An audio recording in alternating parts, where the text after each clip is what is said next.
O ano é 1948. A seleção brasileira de basquete masculino embarca para Londres para disputar mais uma edição dos Jogos Olímpicos.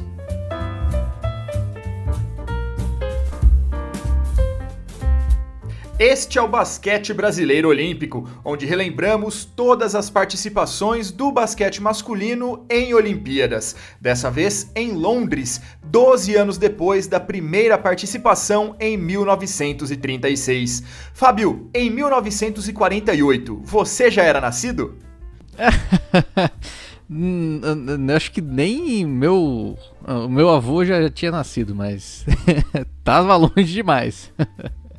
O meu avô tinha, mas era criança. Tá? Então, talvez ele tenha lido nos jornais o que aconteceu e o que a gente vai contar aqui pra vocês. Porque tem um intervalo aí de 8 anos entre a edição anterior, que é o nosso primeiro episódio sobre a Olimpíada de Berlim, e agora o episódio atual sobre a Olimpíada de 1948 em Londres, mas não foi porque o Brasil não se classificou. Na verdade, essas Olimpíadas são sequenciais, porque neste período ocorreu a Segunda Guerra Mundial e isso impacta bastante o começo dessa nossa história. Pois é, a Segunda Guerra Mundial tinha acabado em 1945 e todo o cenário até então, né, 1948, era o do pós-guerra, né, e tanto locais, né, como os próprios países, né, todos ainda nesse recomeço, né? Principalmente ali na Europa, né? A gente estava ali em Londres, com muitos cenários ainda relembrando alguns acontecimentos da guerra, questão de bombardeios, por exemplo, ali na Inglaterra teve, né? Em Londres inclusive, e além disso, né? Até devido a essa questão, né? Da guerra, não haviam acontecido muitos campeonatos ali, né? Posteriores à Segunda Guerra. Poucas competições internacionais, né? Desde inclusive das Olimpíadas de 36. A gente teve, por exemplo, um campeonato europeu com a Tchecoslováquia sendo campeã, né, em 46, e em 47 União Soviética, só que poucas competições ainda ali naquele cenário pós-guerra, não apenas no basquete, como em todas as outras modalidades ali dos Jogos Olímpicos. E por que Londres, né? Uma vez que a cidade estava semi-destruída em reconstrução. A ideia era justamente simbólica.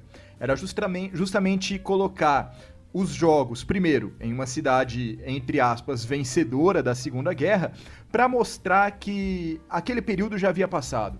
Que agora era um novo momento para os Jogos Olímpicos servirem como grande símbolo dessa reconstrução, tanto das cidades e das vidas perdidas, mas também como reconstrução dos aliados, né, dos vitoriosos, ao ponto de, para mostrar como a guerra ainda impactava as questões olímpicas, houve uma pressão para que os países do eixo não participassem, e 2 deles realmente não participaram. O Japão se recusou a ir para a Inglaterra, a Alemanha foi banida, porque o argumento era de que o Estado ainda não era reconhecido pelos outros países, né? O Estado alemão ainda não estava estabelecido perante os outros países, e o único país do eixo que disputou os Jogos Olímpicos de 48 em Londres foi a Itália. Além disso, a União Soviética, que também havia ganho muita relevância, muito protagonismo pós-Segunda Guerra, ainda não disputou os Jogos Olímpicos, ainda era uma nação muito reclusa, se negava a confraternizar, a se misturar aos outros países, às outras seleções nesse tipo de evento. Isso mudaria 4 anos depois nas Olimpíadas da Finlândia, mas é assunto para o nosso próximo episódio. Então tenham sempre em mente que Japão, Alemanha e União Soviética não disputaram estes jogos, que foram sediados em Londres justamente para mostrar esta reconstrução. Só que a cidade não estava plenamente reconstruída. Inclusive os relatos dos jogadores à época, a imprensa da época, também davam conta de vários prédios bombardeados, eles falavam em vários buracos nas ruas também. Eram marcas, eram cicatrizes ainda muito recentes que não haviam se fechado completamente. Mas se no episódio anterior, em 1936, nós relatamos para vocês, né, que a viagem brasileira durou 22 dias, porque foram de navio, desta vez o meio já era avião. Mas nem por isso foi fácil. Digamos que a trajetória do Brasil, do basquete brasileiro, para as Olimpíadas de Londres em 1948, ela teve adversários externos, né, na competição, mas também internos, né, porque inicialmente a seleção brasileira teria direito, inclusive o próprio Comitê Olímpico Internacional dava direito a 14 atletas do Brasil representarem o país em Londres, né, no basquete. Alguns dirigentes do Comitê Olímpico Brasileiro, porém, eles não queriam permitir a participação da equipe. Até porque, na época, né, embora existisse já a viagem de avião, mas não era uma coisa muito barata. E, além disso, né, existia ali uma limitação, né, por conta do avião que seria utilizado para toda a delegação. Então, um esporte coletivo, né, iria exigir mais espaços ali, né, mais assentos neste avião. Além disso, né, um lugar maior para alojamento, diferentemente das modalidades individuais, que eram maioria ali, né, da equipe brasileira. Ao passo que os dirigentes estavam garantidos, isso até relatos de jornais da época, né, dirigentes estavam ali em hotéis de boa qualidade na capital britânica, enquanto os atletas em si mesmo, comissão técnica, eles estavam mais ativos ali com relação a limitar a quantidade, né, de pessoas no nosso comitê olímpico, né. Só que com muito custo, né, conseguiram ali fazer com que os dirigentes aceitassem a ida da equipe do basquete brasileiro, porém com 10 atletas, né, limitando o número aí.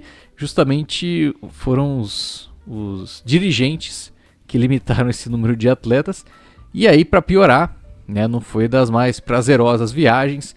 Eles saíram do Rio de Janeiro, pararam em Natal, depois eles fizeram uma escala em Dakar, no Senegal, e depois em Lisboa, né, em Portugal, até enfim chegar, né, desembarcar na Grã-Bretanha. Além disso, a seleção brasileira precisou ficar em instalações militares, sem locais ali para treinos e distante 80 quilômetros da quadra das partidas, onde iriam acontecer as partidas. E não chegou a ser uma surpresa. A delegação brasileira, o Comitê Olímpico, sabia dessa questão, sabia que o Brasil ficaria distante, ficaria numa instalação militar. O conceito de Vila Olímpica não existia, inclusive, não é que foi uma falha brasileira. Ninguém ficava... cada país tinha que se virar, né? Cada país tinha que se virar. Inclusive, os atletas ingleses, muitas vezes, só ficavam em casa, né? Como não tinha Vila Olímpica e eles moravam lá mesmo, eles só ficavam em casa e iam para os jogos nos momentos adequados. E o comitê tentou se precaver com isso e mandou comida extra para a Inglaterra. Só que a comida não chegou, porque enquanto a delegação foi de avião, a comida foi de navio. E a tripulação do navio comeu as caixas de banana que a Comitê Olímpico Brasileiro estava levando.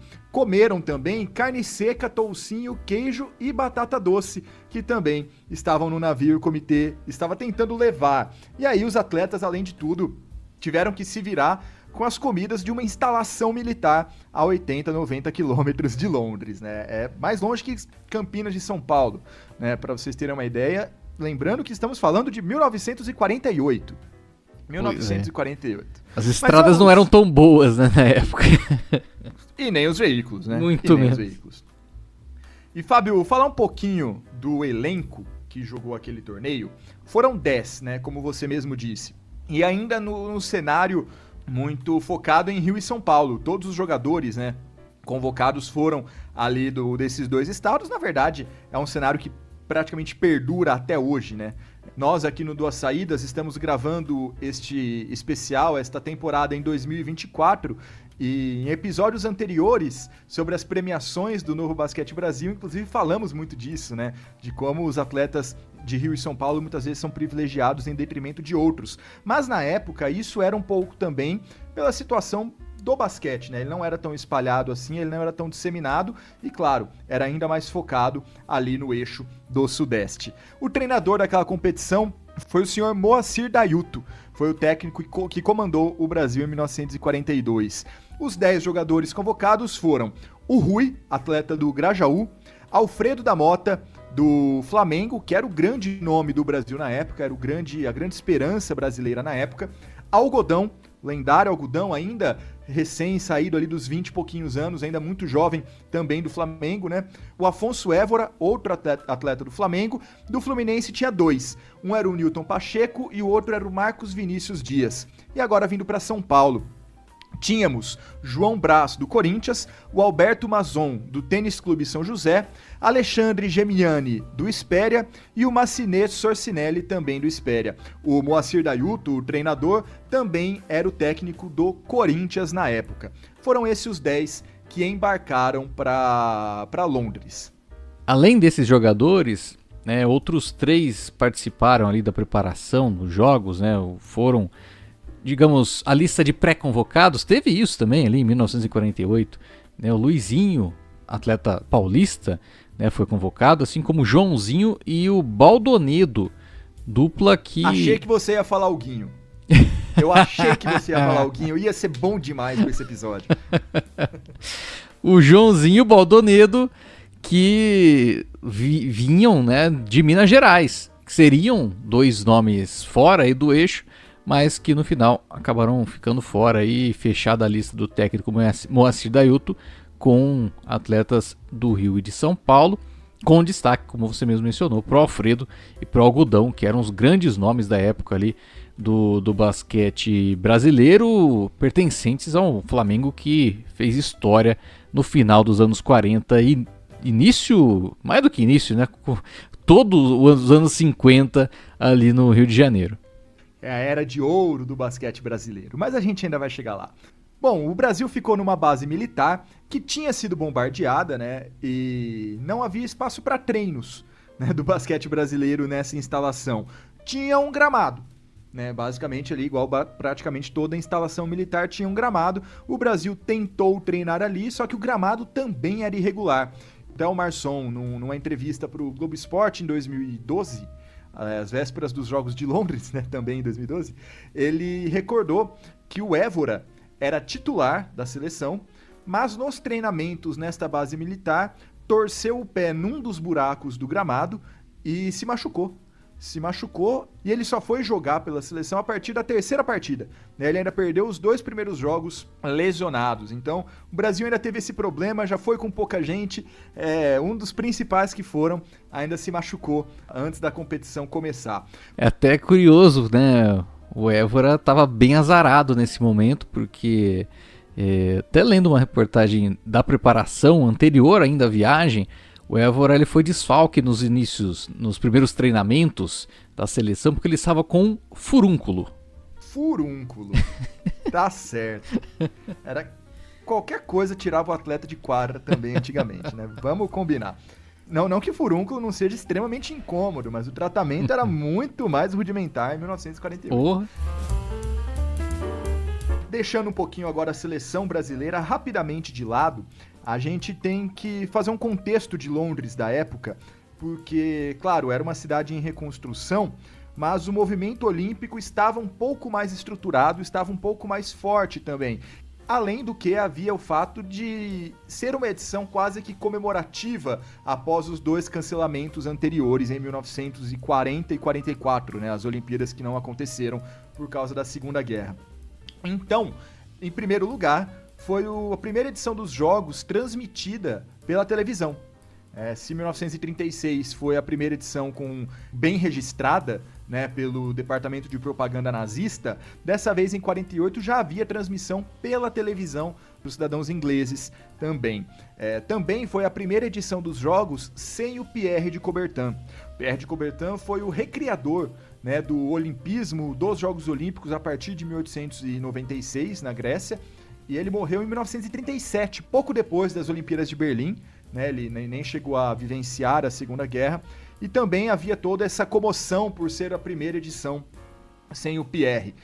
No caso do basquete, a Federação Internacional retornou com os jogos em ginásios. Em 1936, os jogos foram em quadras improvisadas de tênis a céu aberto. E o fato da final de 1936 ter acontecido debaixo de chuva, o que ocasionou um placar de 21-9, ridículo, também gerou uma comoção para que desse uma estrutura maior, uma estrutura melhor para o basquete. Em 1948, também, olhando agora para os Estados Unidos, né, o principal país da modalidade, já existia a National Basketball League e já existia a BAA, né, a Basketball Association of America, que foram as duas ligas que, anos depois, em 1949, se fundiram para fundar a NBA. É a mesma que conhecemos até hoje. Então, o embrião da NBA já existia, o basquete estava um pouco mais estruturado, né, a nível global também. As regras um pouco mais definidas, após as cestas você já se cobrava fundo quadra, não era pulo-bola igual era em 36 ainda, mas claro, algumas questões se mantinham, né? Ainda não existia o relógio de 24 segundos, ainda não existia a posse, né? Que na verdade, 24 segundos primeiro na NBA, né? A FIBA primeiro adotou a posse de 30 segundos, mas nem isso ainda existia. E a linha de 3 pontos foi chegar só 40 anos depois. Então a gente está muito longe dessa questão que mudou tanto também o basquete, Fábio. Pois é, e aí então, né, o cenário, né, a casa do basquete nos Jogos Olímpicos de 48 foi a Haringey Arena, localizada no nordeste de Londres, onde hoje, né, pegando no mapa londrino, fica entre o atual estádio do Arsenal e o atual estádio do Tottenham, né, quase no meio do caminho entre os dois ali no nordeste de Londres. Porém, essa Haringey Arena não existe desde 1958, né, depois ela foi abandonada, né, e demolida. Hoje é uma singela área comercial. Triste, perdemos um pouco deste pedaço da história do basquete que foi tão importante para o basquete brasileiro, porque foi a primeira medalha olímpica do Brasil num esporte coletivo, a primeira medalha olímpica do Brasil no basquete e a primeira medalha olímpica, Fábio, desde 1920 na Antuérpia. Na ocasião, né, na Bélgica, o Brasil conseguiu várias medalhas, inclusive de ouro, no tiro de pistola. Foram 3 medalhas na Bélgica, uma de ouro, uma de prata e uma de bronze, e demorou 28 anos para o Brasil ganhar alguma coisa novamente, e foi justamente com o basquete, com esta seleção. E naquela época, naquele momento, o Brasil, junto com a Argentina e o Uruguai ali, dividiam, né, as competições sul-americanas até então. Né, então havia muito equilíbrio, né, entre essas 3 seleções, sem falar, é claro, do caso do Brasil, que desde das Olimpíadas ali de 36, né, tinha dificuldades para enfrentar, por exemplo, a seleção chilena, né, e isso ainda seguia, né, como um problema para o Brasil. Porém, né, a primeira fase ali, né, na fase preliminar, o Brasil foi muito bem, junto com os Estados Unidos, terminou invicto. Exatamente. Foram 23 seleções que disputaram aquela edição dos Jogos Olímpicos, a maioria das Américas, inclusive, porque pela primeira vez a gente tinha um critério para definir os participantes. Não era um critério para definir todo mundo, foram apenas 4 vagas desta maneira, mas já era ali um embrião do que a gente passaria a ver em anos seguintes. Na Olimpíada de 1936, vale relembrar, se inscrevia quem queria, né? Se você pudesse ir, tivesse como bancar, beleza, vai lá. E 23 seleções se inscreveram, 2 desistiram, foram 21 que disputaram o torneio em Berlim. Em Londres, foram novamente 23, mas Estados Unidos, México e Canadá estavam lá por terem sido ouro, prata e bronze em 36. Além disso, a Grã-Bretanha também já estava ali previamente classificada por ser o país sede das competições. Já que os 3 primeiros da Olimpíada anterior eram da América, por incrível que pareça, tínhamos mais seleções da América do que da Europa jogando. Eram 10 seleções da América, Estados Unidos, Brasil, México, Uruguai, Canadá, Chile, Peru, Argentina e Cuba, contra 9 da Europa. Grã-Bretanha, Itália, França, Hungria, Bélgica, Tchecoslováquia, Suíça e Irlanda. Da Ásia foram Filipinas, Coreia do Sul, República da China, Irã e Iraque. E da África foi o Reino do Egito. Na época ainda tinha este nome, o país que hoje a gente só conhece como Egito mesmo. O regulamento também foi muito melhor estruturado do que em Berlim.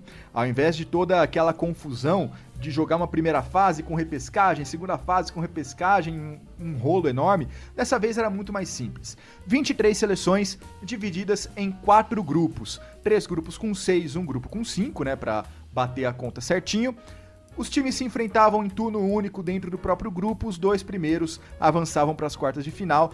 Os 4 restantes disputavam jogos para definir as classificações, né, até o 23º lugar. O que importa era ficar nos 2 primeiros lugares. E o grupo do Brasil foi composto pelo Uruguai, pela Hungria, Canadá, Itália e pelos donos da casa, os ingleses, a Grã-Bretanha, Fábio. Como você disse, sem problema nenhum.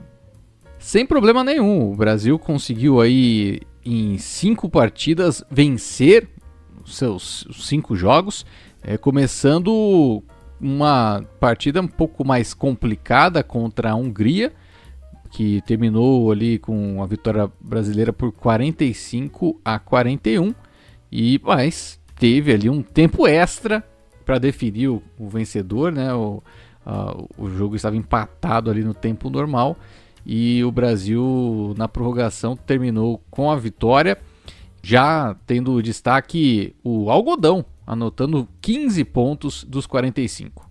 Vale lembrar que estamos falando de 1948, não existia o intercâmbio de informações, você não tinha como se preparar especificamente para cada adversário. Você chegava lá e descobria, né, o que o outro país tinha a oferecer. Inclusive, naquelas entrevistas em 2012, que alguns atletas ainda vivos na época deram ao Globo Esporte, eles até falavam: hoje em dia é muito fácil. Eles falavam, pô, se a gente tivesse informação dos adversários, dava para se preparar muito melhor. Então a gente não sabia muito bem o que esperar também, né, de quem enfrentaria. Então muitos jogos acabavam sendo uma surpresa. Por hora negativa, uma situação mais difícil, como foi contra a Hungria, por hora positiva.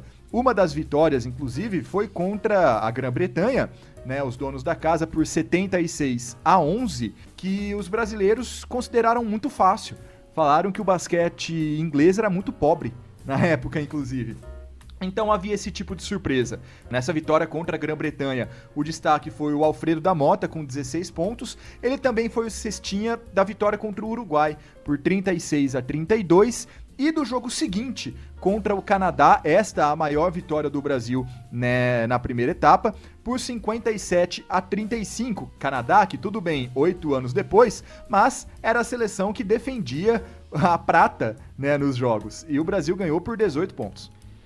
E encerrando ali a primeira fase, o Brasil ainda conseguiu uma vitória contundente também em cima da Itália por 47-31, tendo o Alfredo anotado 23 pontos ali dessa vitória. Ele já se destacava ali como um dos principais pontuadores do basquete nos Jogos Olímpicos de 48.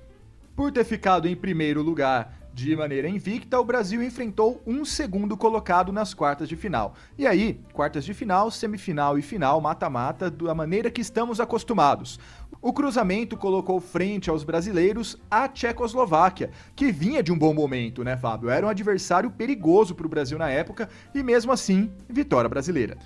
Exato, o time que, como mencionei, né, havia conquistado o Campeonato Europeu, né, em anos anteriores, e era considerado ali, dentre as equipes europeias, a principal ameaça, uma vez que inclusive a União Soviética não estava presente também. Mas no final das contas ali o Brasil conseguiu a vitória por 28-23 e com um bom desempenho, uma boa distribuição, né, da pontuação ali, do desempenho coletivo dos atletas, ao ponto de 3 jogadores terminarem com a mesma pontuação ali acima, né? O Rui, o Massenet e o Alfredo anotando 5 pontos cada um, e o resto também, cada um que entrou em quadra, né? Só o Alexandre e o Marson que não entraram em quadra, cada um ali fez pelo menos 2 pontos para garantir essa vitória coletiva diante da seleção da Tchecoslováquia. Foi o menor placar do Brasil ali na competição, né? Apenas 28 pontos. E aí o Brasil avançou para as semifinais onde enfrentaria a França. França que ficou em segundo no seu grupo, mas bateu o Chile nas quartas de final, o poderoso Chile, que havia ficado em primeiro do grupo B. E aí cruzou com o Brasil e conhecemos a nossa primeira derrota. Pois é, e o algoz brasileiro aí nessa partida foi principalmente René de Rency, que anotou 16 pontos na vitória por 43-33 dos franceses sobre o Brasil, que teve 12 pontos do Alfredo, né, sendo mais uma vez o cestinha brasileiro. Porém, né, o que ficou até naquele momento, né, nessa derrota, e que reverberou inclusive, né, na mídia, foi aquela questão, né, que a gente havia mencionado. A quantidade de atletas que foram, né, para os Jogos Olímpicos, né, essa limitação com o desgaste, né, de jogos quase todos os dias, as viagens ali para fazer o treinamento e tudo mais, acabaram que, para boa parte ali da mídia especializada, consideraram esse um ponto muito importante para o Brasil chegar numa semifinal e não conseguir, né, ultrapassar a França, que conseguiu chegar à grande final olímpica, enquanto ao Brasil restou, nesse caso, né, a disputa da medalha de bronze. E havia um sentimento, né, de que a França era um time vencível, né, vencível, que com as condições ideais o Brasil poderia sim acabar indo para a final, que foi disputada entre França e Estados Unidos. Como perdeu, o adversário na medalha de bronze era o México. México que havia terminado em primeiro lugar do grupo D, que era o mesmo grupo da França, né? O México terminou à frente da França na primeira fase. Inclusive, no confronto entre eles, o México venceu por 56-42. Também se dizia que, na época, o basquete mexicano era o basquete mais próximo, não apenas geograficamente, mas em estilo também dos Estados Unidos, que traziam algumas inovações, como, por exemplo, a rotação. Na época, em 1948, os 5 titulares começavam e os reservas só entravam quando o titular morria. Né? Quando o titular cansava, quando o titular se contundia, e não havia esse conceito de descansar, revezar os seus jogadores. Era algo que os Estados Unidos apresentou, inclusive, naqueles Jogos Olímpicos, e o México já tinha um pouco desses elementos, não tantos, obviamente, mas já tinha alguns desses elementos que o tornavam um grande candidato também a uma grande campanha. México que defendia o bronze, né? Foi bronze em 1936 e estava disputando o bronze novamente em 48, mas dessa vez com o Brasil à sua frente. E vale lembrar, né, inclusive, essa questão da rotação vem justamente ali do período de pós-guerra, né? Na época, em 36, não havia essa possibilidade da substituição durante o jogo, né? O atleta que saía, ele não podia voltar, né, em 36. E isso foi introduzido posteriormente e pela primeira vez chegou aos Jogos Olímpicos, e no caso era uma estratégia que mudava completamente, né, a partida, e que quem, para variar, né, assimilou rapidamente, né, o mais rápido do que os outros, foi justamente os Estados Unidos. Só que os mexicanos não contavam com a astúcia de Alfredo da Mota, que anotou entre 25 e 26 pontos na vitória do Brasil por 52-47. Por que eu falo isso? Porque tem alguns locais que colocam 25, tem outros locais, a imprensa da época inclusive colocava 26, fica essa dúvida, mas fato é que o Alfredo acabou com o jogo, e conseguiu, foi o nome fundamental para a vitória brasileira contra o México, que garantiu o bronze olímpico. E ele terminou com uma média de 14,4 pontos por partida, foi o segundo cestinha da competição e um dos únicos 3 a anotar mais de 100 pontos. Claro, vale lembrar também que o fato do Brasil ter ido longe não interfere, porque todas as posições de primeiro a 23º foram definidos a partir de jogos, de disputas em quadra, né? Não houve critérios de desempate nesse quesito. Então todo mundo jogou um alto número de jogos, né? Todo mundo jogou ali foram 5 jogos na primeira etapa, depois mais 3, todo mundo jogou ali suas 7, 8 partidas, né? Os que ficaram prejudicados talvez tenham sido os do grupo D, que por ser o grupo com apenas 5 integrantes e não 6, tenham jogado um jogo a menos na primeira fase, mas todas as seleções continuaram depois a jogar ali para definir as outras posições dos Jogos Olímpicos de 1948, Fábio. Primeira medalha brasileira em um esporte coletivo, primeira medalha brasileira no basquete. E a seleção, que quase não foi para Londres por conta de um imbróglio político, né, de disputas políticas dentro da confederação, parece que estamos falando de 2024, voltou aclamada. Voltou aclamada e agora relatos da época do jornal Esporte Ilustrado, do jornalista Saldanha Marinho. Já se encontram entre nós os Scratchman olímpicos patrícios de basquetebol que, em Londres, souberam sustentar o conceito que o sextobol do Brasil goza no mundo esportivo. Ninguém desconhece a boa parcela de sacrifícios, vista por todos os ângulos, que experimentou a nossa representação de bola ao cesto no estrangeiro. Esses sacrifícios que justificaram perfeitamente o único revés sofrido no cotejo com a França, serviram para valorizar ainda mais a brilhante jornada que levaram a efeito e, por outro lado, comprovaram por uma vez mais a fibra de que é possuidor o atleta brasileiro. E depois disso, inclusive, né, a chegada dos atletas ao Brasil, teve uma carreata, né, eles subiram ali no ônibus e foram em direção ali às Laranjeiras, né, onde ali no Fluminense houve uma cerimônia ali de celebração desses Scratchman do basquete brasileiro, viu, Guanais? Muito bom. Em São Paulo também houve uma celebração, né, em comemoração a essa medalha de bronze. Mas, Fábio, estamos falando de 1948. O basquete ainda não era profissional. Então, os jogadores ainda tinham os seus empregos. E no retorno de Londres, depois de 30 dias de ausência, de 30 dias de licença dos seus trabalhos, alguns jogadores foram demitidos. Voltaram com medalha de bronze e desempregados, né? Foi esse o relato, inclusive, do Alberto Marçom para o Globo Esporte. Ele era professor de educação física e quando voltou, já não tinha mais emprego.